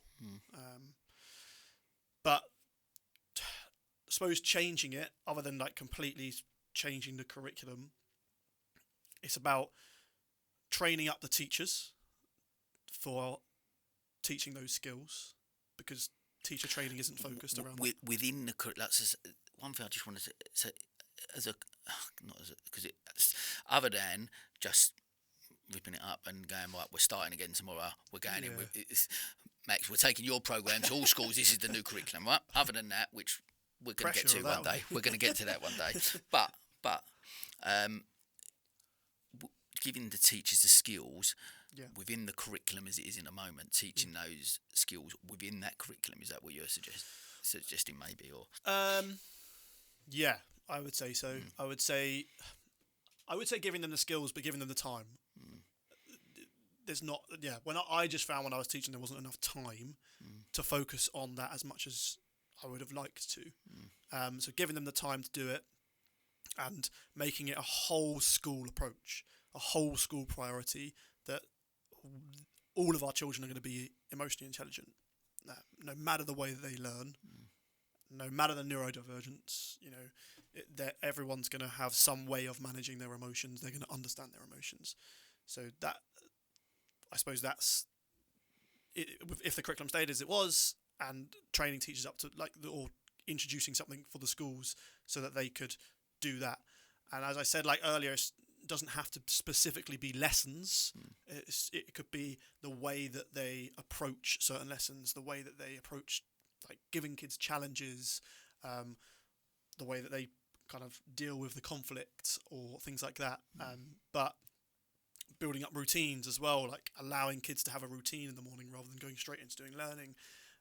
There's loads of different things that we could kind of break down and structure a school day that would then start to build these things up. Trying to think what the one thing I'd start with is, because there's so many. But and teachers to an extent do know how to do that.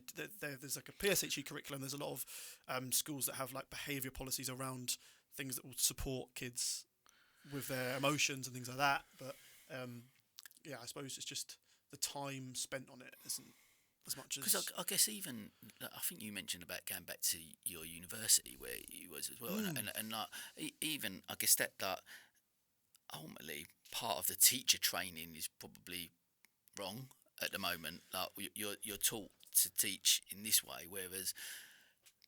And then you go in and you say, well, but actually, if we use this language and we taught in this way, this might be a different outcome, right? That's I guess a starting point. Yeah. That's a great starting point. Because teachers are taught they're taught to teach towards the curriculum that there is now. So if that kind of thing isn't massive in the curriculum, then there's no reason, I suppose, for the universities to be teaching it. But yeah, giving teachers the tools for teaching like language techniques, or teaching like breathwork techniques, or teaching some sort of way of managing their emotions, that's a great start. And then they can feed that into their own practice, because teachers have their own little quirks. Every teacher is different. They have their own little quirks. They bring something to the table that other teachers don't bring. And if that element of like emotional intelligence and actually teaching kids how to develop it, if that was fed into their daily practice, and they taught that to all of the classes that they were with, then you would hope that would snowball effect.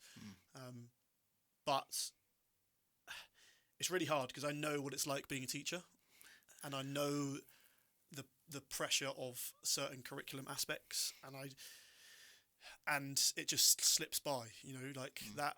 If it's not a priority for the school or for the system, then teachers won't do it. Because I guess even if the problem you got, even if it is like, so you go into, I go, right, mate, I want you to come in to, I've got your appointment with the head teacher at Saltdean Primary, where I want you to go in there, and you're going to go and have a chat with them, and they're going to go, okay, they listen to you, mate. So, and similar to how I am, like, just blown away, and like, yes, this is what needs to happen, and they go, right, we are going to make this a priority. I guess the curriculum itself, because the school can go, we're going to take this first step, we're going to make it a priority, but then again, what they're measured on and what they're going to be graded on and where they're going to be looked at, that's not a priority. So that's where it starts to slip away, I guess. Yeah, exactly. Yeah. And so we could go, mate, we're going to go on this mission all over the country, and we're going to go into these schools, and we're going to go, and everyone's going to buy into it. But actually, unless it changes it's got to change from government then, I guess, to be able to go, we're going to start again. This curriculum is redundant. We're going to start with a new curriculum from today, and this is how it's going to look, and people are going to get behind that. But I guess unless that comes from the talk, because I'm thinking, where do we make the biggest change? Well, me and you have spoken, and you're like, part of me goes, this is too big for me. You go, I'll just change my little small corner of the world, and maybe that has an impact and it creates a ripple effect. But the only way it's going to change is if we get someone here in government to be able to look at it and go, this is a problem. This is where we've got to do it. And I don't think like the curriculum they'll just scrap. They wouldn't scrap it. They wouldn't do that. But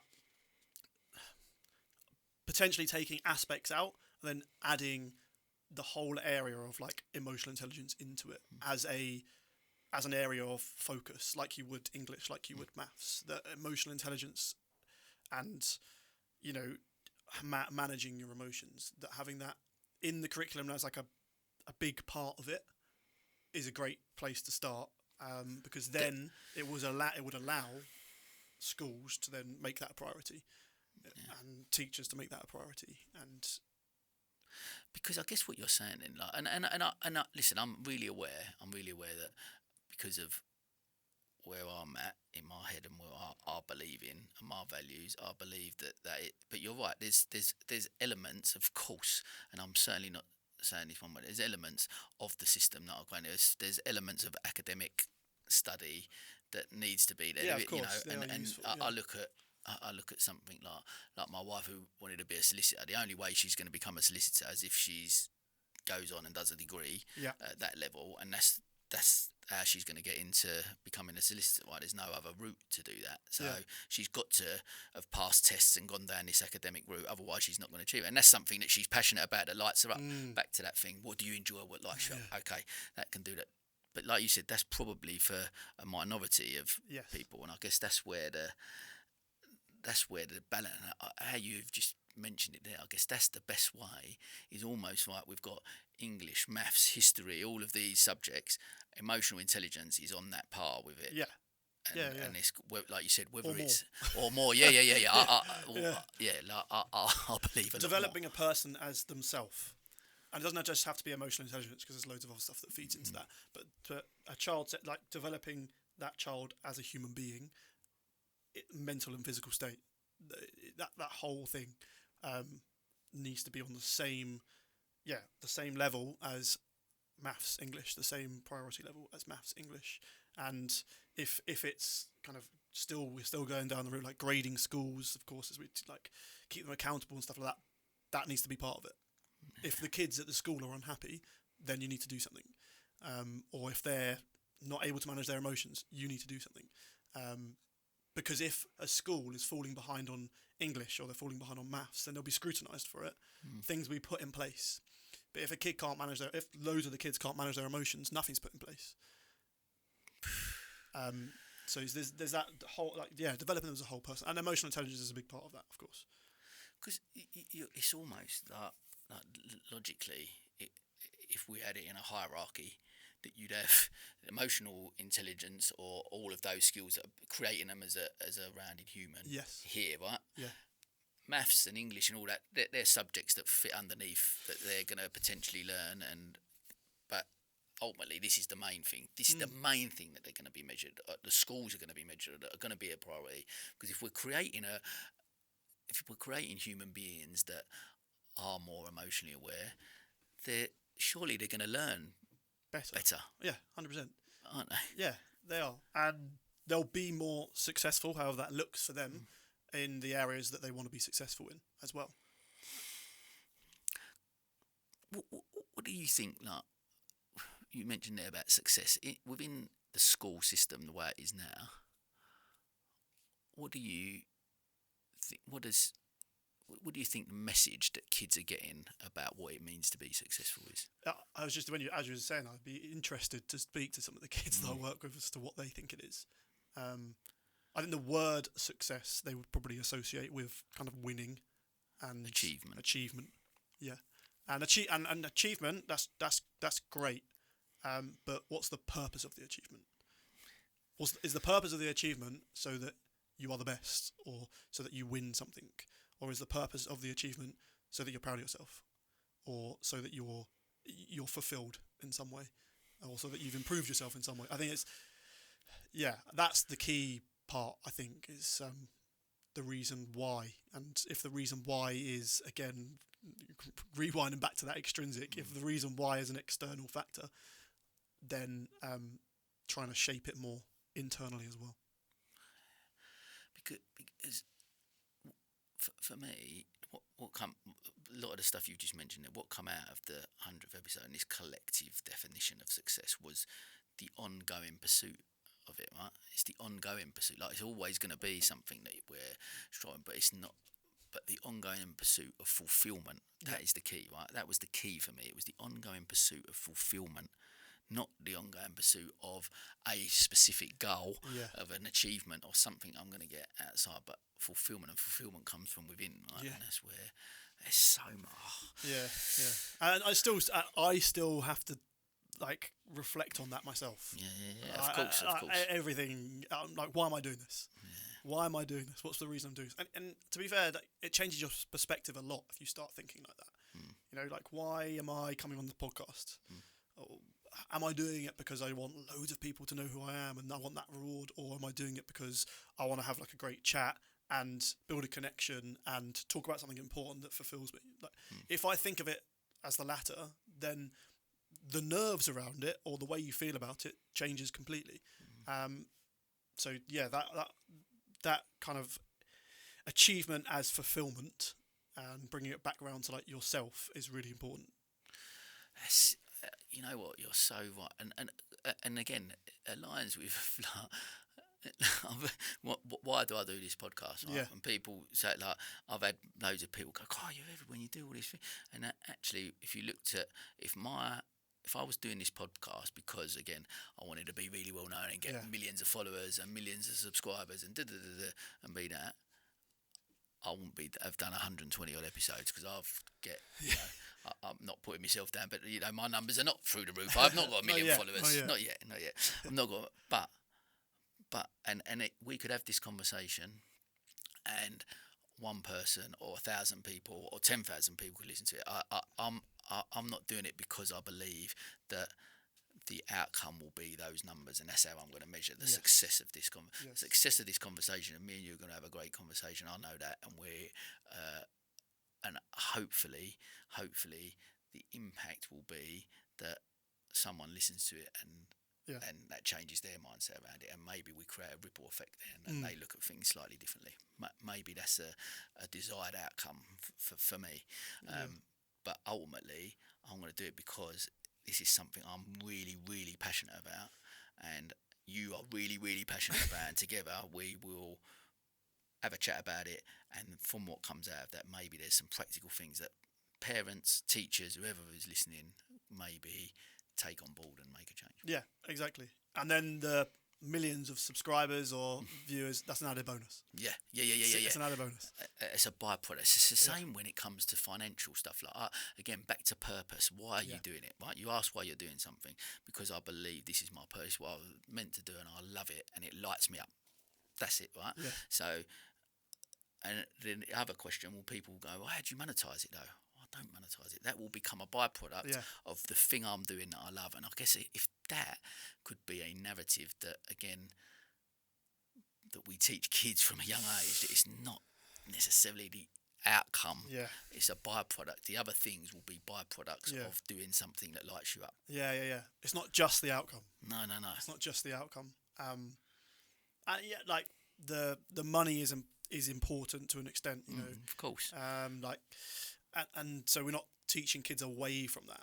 No. We're just adding something more important.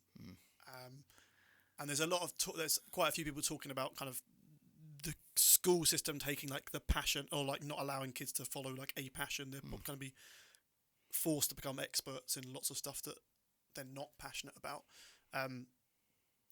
That's also kind of a bit unhelpful when it comes to like seeing themselves as like a success as well. Yeah, because that's it. Like, I think we said the other day, where I love the Jimmy Carr thing where he goes, I studied physics for 4 years. All that happened was I was a little bit less shit at physics at the end of the 4 years. Like, I didn't like physics. I didn't even want to do it. I just studied, like, it's part of the thing. And I was just, what we don't need is teaching kids so we've got more people who are a little bit less shit. Do you know what I mean? Like, what? Like, but he talks about it in that way. And you go, God, he's trying to encourage, for me, he's just trying to encourage people to lean into the things that light them up, that they love, that they're passionate about. But is it something like finding, because that's sometimes difficult, like kids, like how do they, you say, oh, you've got to find your passion or find what you put. Is it something we find? Is it something we stumble? What's your take on it? Yeah, I don't. Yeah, it's a hard one, isn't it?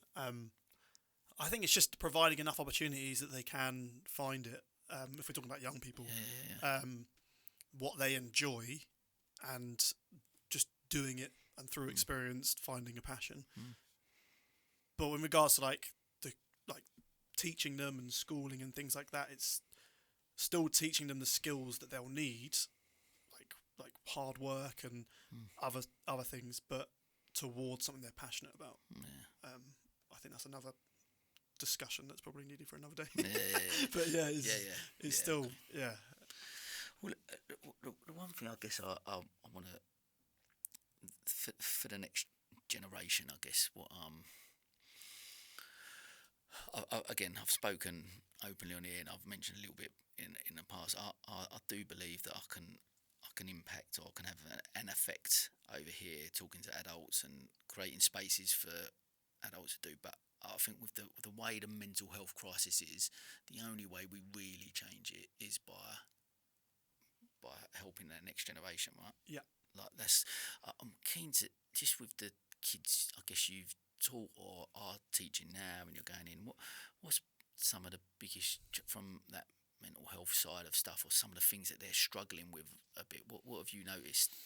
I suppose. Well, obviously, all kids are different.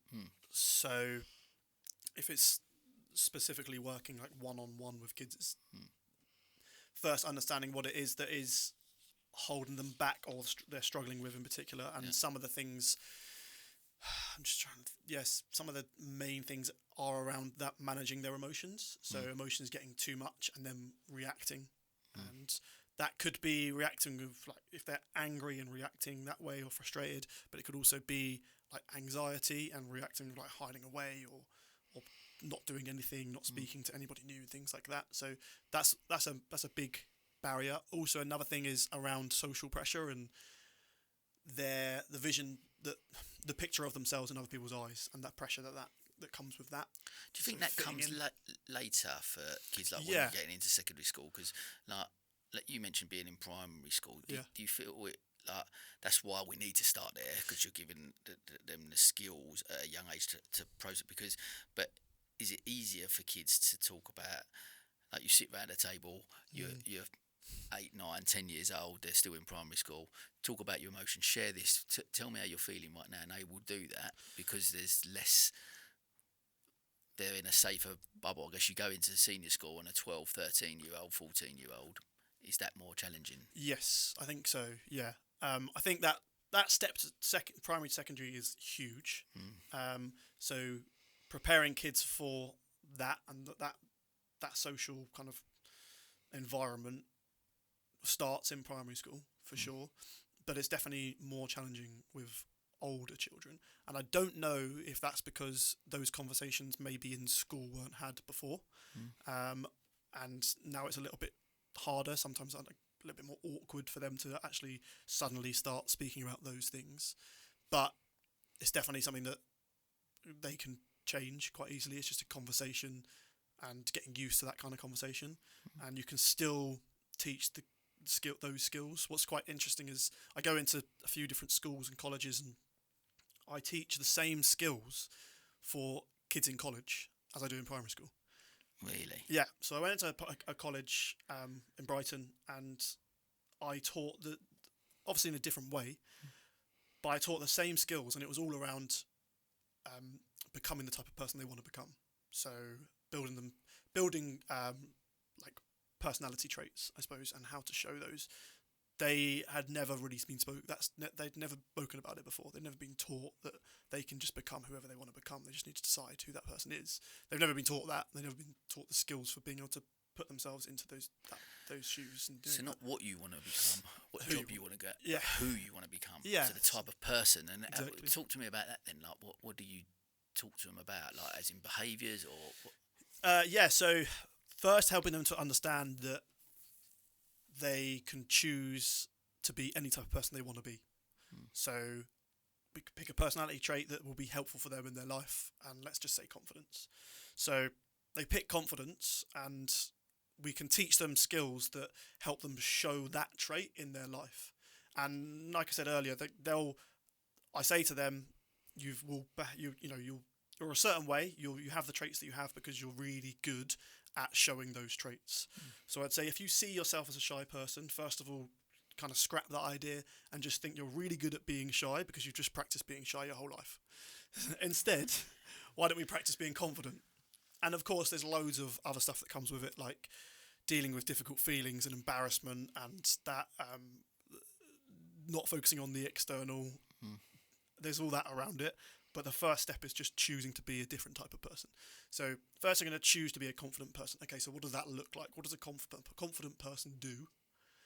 And then break it down. It's that kind of thing isn't really. I don't know if I mentioned it earlier, but like feeding this into like everyday school life isn't actually that hard. We just don't know how to do it. So it's just like finding a way to do it, teach them how to do it. So this is just one way that I taught, and did the same thing with 17-year-old kids as I did with 11-year-olds as well. So it's just shows. What was the response different from? It was harder for the older kids. Definitely harder because they practiced being a certain way their whole life, and like shown that in so many different situations, and maybe the way that they were has protected them, in some way before, so they don't want to change that, because if they change it, then they're putting themselves at risk of some sort of thing. That's one of the big things. But yeah, picking confidence. Okay, you're going to be a confident person, and then just giving them a technique that they can use. So just say, one that I like to use, that I teach them, is for them to say to themselves, what does a confident person like me do in a situation like this? So they're going into a situation, they say to themselves, so I don't know, they're going into college the next day, they're thinking in their head, they don't even say it out loud, what does a confident person like me do in a situation like this? So they're first of all telling themselves that they're a confident person. So on an unconscious level, they're building that belief. And then on a conscious level, they're actually acting differently. So they're choosing an action that's different. And it might just be putting their head up and looking rather than putting their head down at the table. So they've practiced that shy trait their whole life. They just look down as soon when people are speaking to them. and kids don't. A lot of kids haven't been taught that. Some parents might be great and they actually teach the kids how to be a certain type of way, but a lot of the times I might hear or I've heard or people will say, "Oh, you need to be more brave. Or you just need to be more confident." And so, well, what is that? What does that even look like? I know that when I was younger, like teachers would say, "You just need to be a little bit more confident." I was like, "Well, teach me. How do I do it? How do I do that?" You know, I've practiced being shy. I can't just suddenly be confident. So it's just showing kids that they can actually do that. So they can actually choose the type of person they want to be, but to actually become that type of person, they have to align everything they do towards that type of person. So if it's a confident person, start with, just putting your head up. And then the next day, okay, what does a confident person like me do? Oh, maybe they put their hand up and ask a question. And that's huge. That's a huge step. And you can do that for any trait. You can pick any trait and do it. Give me another example. That's a brilliant. Let's pick patience. Patience. I struggle with patience sometimes. So if I'm thinking about myself, I'm in a situation where it's being tested. And this is the thing I say to kids as well. It's like you telling yourself you're that trait is great, and it's a great step, but you need to challenge yourself in that too. So if you want to get better at any skill, then you have to push yourself into that stretch zone. You have to push your capabilities. So if you have suddenly got really good at confidence in the classroom, then how can you become confident outside of school too? What could you do? Okay, well, maybe you just introduce yourself to someone new or something like that. That's then putting yourself in a different situation. So putting yourself into a situation where that trait is going to be tested is really important. So like patience for me, like I'm in the car, I'm in a rush, but I'm in a traffic jam. That is the perfect time for me to practice patience. So I'll say to myself, okay, right, I want to get angry and frustration. I want to be frustrated and maybe I want to beat my horn and curse, even though that's not going to help at all. Instead, why don't I practice patience? What does a patient person like me do in a situation like this? And then you will know what a patient person would do. You just need to actually do it yourself. And again, naturally, eventually it comes to habit. So. And again, timescales wise, right? Because I guess there's a couple of things really. Like when you're getting kids in that 13, 14, 15 element where you can go in and maybe they haven't been given these skills from a young age, it's not too late for them to change, right? You can still, like, you're saying even the 17-year-olds, it's like, because it's just how they maybe just haven't been taught in that way ever before, right? Exactly. But because I guess even as adults, I'm listening to you talk and I'm thinking like, that's a great skill even for me to be, right? Like The skills that I would teach the kids are ones that I would use myself. Yeah. And it brings a whole circle around to like modelling that as a parent. Like you can say that out loud. And I'm in a traffic jam with kids in the car. Oh, I'm really frustrated. What does a patient person like me do? Instead of shouting and swearing at someone, I'm going to do this instead. And the kids will pick up on that. But yeah, you can, even if they're 17, 18, 19, even they're an adult, teaching them that skills will be helpful in some sort of way. But the real change, if we give them the skills from, and what are you saying, we could start at primary, 7, definitely. Like, primary schools, as young as like year 1, like what? Yeah, I don't know. Yes, I mean it's hard, isn't it?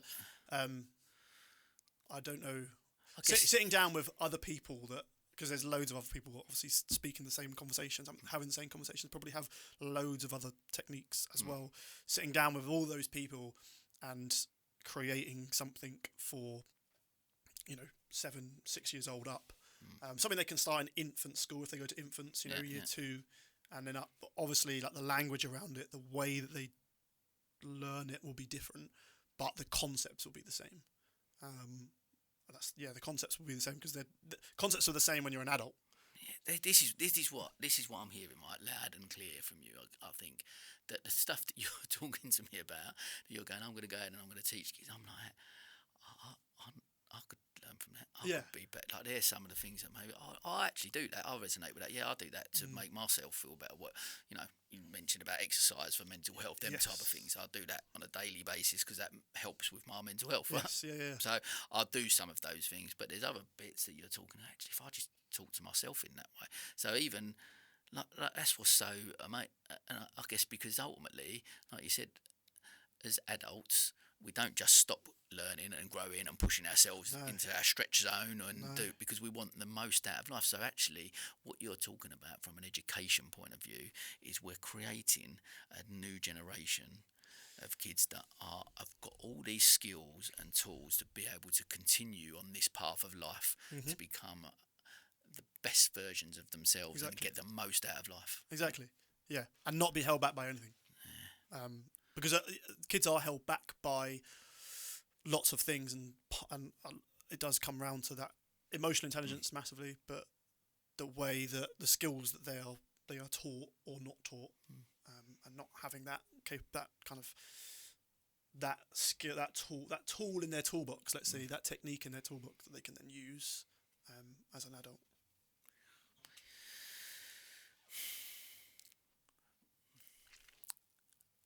How do we fix it? We change one thing tomorrow, right? We change one thing in the system tomorrow.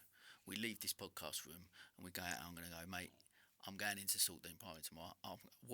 What's the one thing that we can change tomorrow to put us on this path? What would it be? What's one thing that changed tomorrow? I don't really know. I think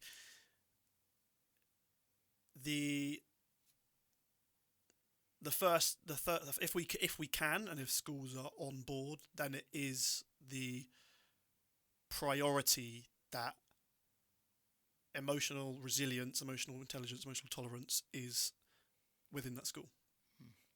That's one thing that I would love the priority to be in all schools. It's that one thing. Because I think as soon as the priority changes, then everyone's on board and working towards it. And with what you're doing already, with the program that you've put in place, could it be that I'll go, mate, we're going in tomorrow, before they start in September, we're going in with your program, and you can go integrate this into school, and this will, over this next year, and this will help you focus and make it a priority. Is that something in place that you've got potentially in place already? Yeah. So I have gone into schools and done like the odd thing to help them. Like, well, it's mainly me running it myself. So it's if I could go into schools and introduce my program with all the staff, and it's like a whole school approach, as this is what we're going to be doing every single day. We're going to do this, or we're going to spend half an hour doing this. Or we're going to spend 20 minutes at the start of the day, 20 minutes at the end of the day doing this. Then that would have a huge impact.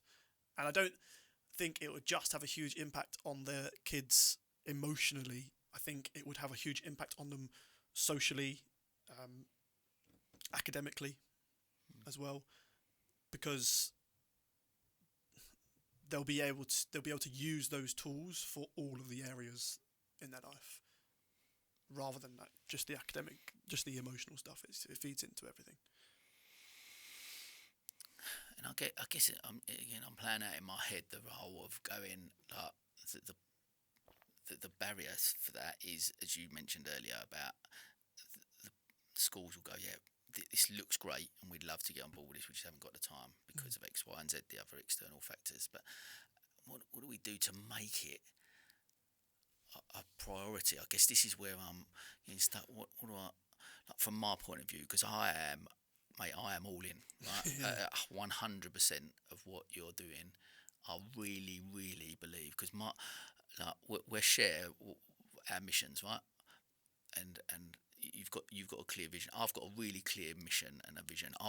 My goal is to reduce the suicide rate. Yeah. Right? That's my goal. I want to I'll ask you a similar question in a minute, but in 5-10 years' time, my vision for this is that I sit here with someone and I go, you know what, for the things I've done and I've implemented, I have helped reduce that suicide rate. That's my goal. That's my outcome. That what I would look and go, the outcome of this is because I've helped to reduce the suicide rate in some way. Yeah. I truly believe that the best way to affect that is the things that we're talking about. I really believe that. I really believe that helping the next generation become more emotionally intelligent, emotionally aware, emotionally intolerant, all of them things that you've discussed, I really believe that will impact that end goal. Right? Like, people might not see the correlation between it, but I know on a basis of reframing success based on where we are, because so many people are dying of suicide, men especially, are dying of suicide because they've got a narrative of what it means to be successful and what that looks like, because of upbringing, because of society, because of the message that we've been given from such a young age, right? So I believe if we change that message from a young age and the stuff you're talking about, that's going to have an impact there. Yeah. So we go into schools, and how do we make schools make it a priority? Is it that we go to government? Is it that we can go to people and say, this is going to be the outcome, right? We're going to be saving lives ultimately. It's not just about it's a nice thing to talk about. We're saving lives with this, right? That's what I truly believe that we're going. But how then do we, with what you're doing, how do we reach more schools? How do we How do we reach more schools? I don't know. I suppose, I think what would be really interesting is getting some schools on board and seeing how it would fit with their school. Because all schools are different. They all have different things going on. They work differently, and their kind of like expectations or priorities are slightly different. So talking to school leaders and seeing how it fits within schools and developing it that way is probably like the best way to do it, because then it's working both ways and we can help the best. It's a collaborative approach. It's all a collaborative approach. And it's not just schools separate from kids, separate from parents. It's everybody. Everybody's involved. Because you're trying to create this whole human, and everyone that's involved with that human needs to be involved. So getting everyone involved, parents included, but reaching like nationally, like we'd need enough school leaders for it to be something that could be kind of like a thing that could snowball into something that would be a massive change. Hard question. What is, so I've said what for me what I think success would look like with my mission. What does it look 10 years time? What does it look like for you? With your vision and brilliant mission that you're on and what you're doing, what does success look like for you? I think the ideal, the kind of best possible goal would be that all young people across the country are prepared for how tough life can be before they leave school, before they leave secondary school. So they have skills for all the emotional intelligence that we've covered. They have the self-belief that they can achieve anything if they put their mind to it. They have a strong sense of self. They know how to make themselves into the type of person they want to be. If I can see that all kids are leaving school with those skills, then I'd feel successful. That's a big ask. That's not the only version of my success. No. Even just trying to go towards that will give me some sort of fulfilment. So it's small ripples. We start with sort. But mate, I'm so grateful for your time, for the things you're doing, how you communicate it. I think to myself, of all the people I've had on this podcast, and I've spoke to some incredible people who I'm on this mission, this search for how we reframe success, I guess, and how we how can I really make a difference? And actually talking to you, I feel is where we can have the biggest impact. The stuff you're doing, I honestly believe the stuff you're doing is potentially what's going to have the biggest impact to support me on my mission, which doesn't seem like if you put us together in a room, people would say that we've got completely different things. But I really believe the correlation between the two is remarkable, and I'm just so grateful for the stuff you're doing, and you are ultimately, I believe, saving lives, and you're helping to create. I really believe you're helping to create the world I want to bring my kids up in. Oh, thank you. And I'm really grateful for that. No, thank you very much.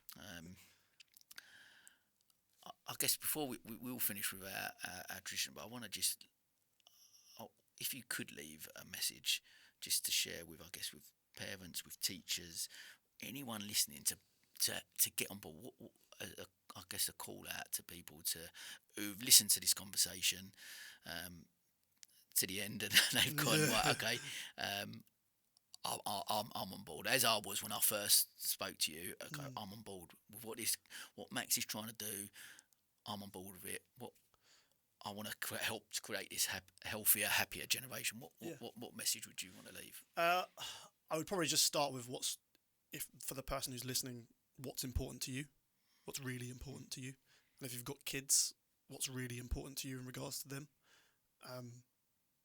I'm assuming a lot of the answers will be you want them to feel happy.